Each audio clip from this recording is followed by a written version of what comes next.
Hello all students, in this video we shall continue the chapter number 8, Rich for the Crowd, जिसका part 1 है संतोष यादव के बारे में। अभी तक हमने देखा कि संतोष यादव बचपन से ही बहुत ज़्यादा डिटरमाइंड थे और अब अरवली हिल्स के पास उनका जो है हॉस्टल था, तो वहाँ पे वो लोगों को अरवली हिल्स के ऊपर जाते हुए देखती थी और उनसे इंस्पायर हुई। अब आगे Then there was no looking back for this determining young girl. She saved money and enrolled in the course of Uttarkashi's Nehru Institute of Mountaineering. My college semester in Jaipur to end in April. It ended in the 19th May, and I was supposed to be in Uttarkashi on the 21st. So I did not go back home. Instead, I heard this studying for the training. I had to write a letter of apology to my father without whose permission I had got myself enrolled at Uttarkashi. तो यहाँ पे उन्होंने inspire हो चुके थे बहुत ज़्यादा, उन्हें पर्वत क्लाइंब करना था। उनका जो ये अलग से जो उन्होंने वे चूज़ किया था वो looking back for this progress without interpretation. अब वो आगे ही आगे बढ़ना चाहती थी। अब उनकी कॉलेज जब अप्रैल में ख़त्म होने वाली थी, उन्होंने कंप्लीट की और 19 मई को उनकी कॉलेज कंप्लीट हुई। फिर वो डायरेक्ट जो है उत्तरकाशी चली गई अपनी ट्रेनिंग के लिए। माउंट एवरेस्ट या माउंटेन के लिए वो अपनी ट्रेनिंग के लिए सीधा घर नहीं गई और वहाँ से सीधा उत्तरकाशी चली गई अपने हॉस्टल से। और उन्होंने अपने फादर को अपोलॉजी लेटर लिखा और उनकी परमिशन के बिना वहाँ से गई उत्तरकाशी इसलिए। Their first Santosh went on an expeditions every year. Her climbing skill matured rapidly. Also, she developed the remarkable resistance to cold and the altitude, equipped with an iron will, physical endurance, and an amazing mental thoughtness. She proved herself repeatedly. The culminations of her hard work and sincerity come in 1992, just 4 years after she had slyly asked the Aravalli mountaineers if she could join them. At barely 20 years of age, Santosh Yadav climbed Mount Everest, becoming the youngest woman in the world to achieve the feat if her climbing skill, physical fitness, and mental strength impressed her senior. Her concern for others and desire to work together with them found her special place in the heart of fellow climbers. अब यहाँ पे बात हो रही है कि उन्होंने जब शुरू किया तो उनके जो अब यहाँ पे इक्विपमेंट होगा मीन्स कि सप्लाइड डेवलपमेंट और एंड्योरेंस मीन्स होगा सप्लाइड विद स्ट्रेंथ। उनकी मेंटली स्ट्रेंथ थी, उनकी जो फिजिकल स्ट्रेंथ थी वो बहुत ज़्यादा अच्छी थी, हार्ड वर्किंग थे वो।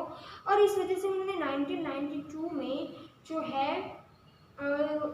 अरावली हिल्स को पार किया। उसके बाद उन्होंने माउंट एवरेस्ट भी क्लाइंब किया और वो फर्स्ट वुमन बन गई माउंट एवरेस्ट सब पहली वुमन बनी जो क्लाइंब करने वाली।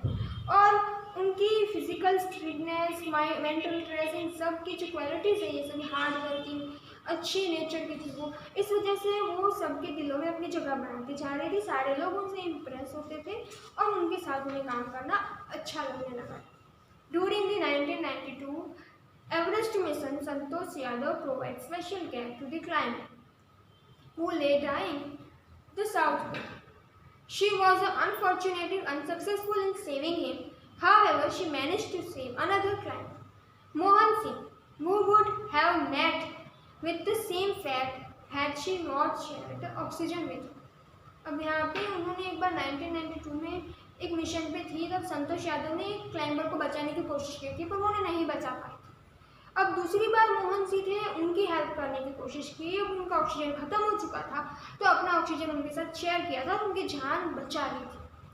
एक बार वो अनसक्सेसफुल हो गई थी एक क्लाइंबर की जान बचाने के लिए, पर दूसरी बार उन्होंने एक क्लाइंबर की जान बचा ली थी। Without 12 months, Santosh found herself a member of an Indo-Nepal women's expedition expeditions that invited her to join them. She then scaled the Everest a second time, thus setting some records as the only woman to have scaled the Everest twice. अब उन्होंने Indian nationalist women's expeditions जो है उनके में एक member बन गई थी, वो उन्होंने ज्वाइन किया और दोबारा उन्होंने माउंट एवरेस्ट को भी है क्लाइम किया and secure with herself an Indian unique place in the annual annals of mountaineers. Annals means क्या होगा, हिस्टोरिकल रिकॉर्ड बनाया था उन्होंने in recognizing of her achievements. The Indian government bestowed upon her one of the national top honors, the Padma Shri। उन्हें Padmashri award से सम्मानित किया गया। Highest award of India Bharat Ratna है, भारत विभूषण, भारत रत्न, पद्मश्री और पद्म विभूषण। जो ये 3 अवार्ड है वो बहुत ज़्यादा हायर जो हैं अवार्ड्स हैं, जो इनमें से इन्हें पद्मश्री अवार्ड मिला है। Describing her feeling when she was literally on the top of the world। अब अपनी फीलिंग डिस्क्राइब कर रहे थे जब उन्होंने सक्सेस हासिल कर दी थी या फिर जब वो माउंटेन पहुंच गई थी, top of the end of this world. Then it took some time for enormity and the movement of to sink in, then the unfurled and the Indian tricolors and the held it aloft on the roof of the world, and feeling is incredible. The Indian flag was flying on top of the world. It was truly a spiritual moment. I felt proud as an Indian. So the enormity of the moment, a very great moment थी। और यहाँ पे skin इनका मतलब होगा be understood and the held it aloft का मतलब होगा held in high, up high.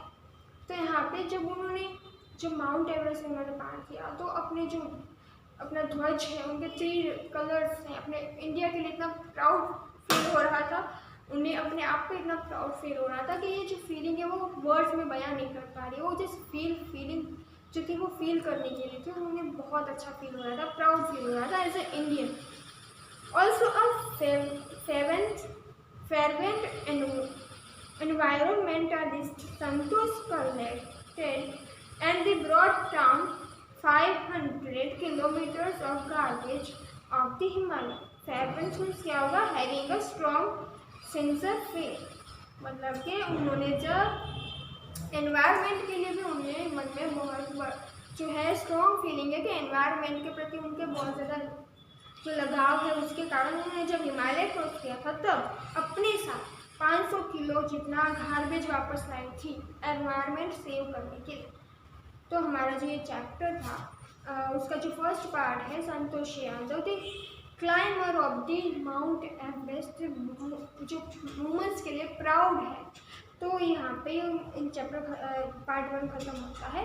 आगे का जो पार्ट है हम नेक्स्ट वीडियो में पढ़ेंगे। तब तक के लिए have a nice day, thank you and take care.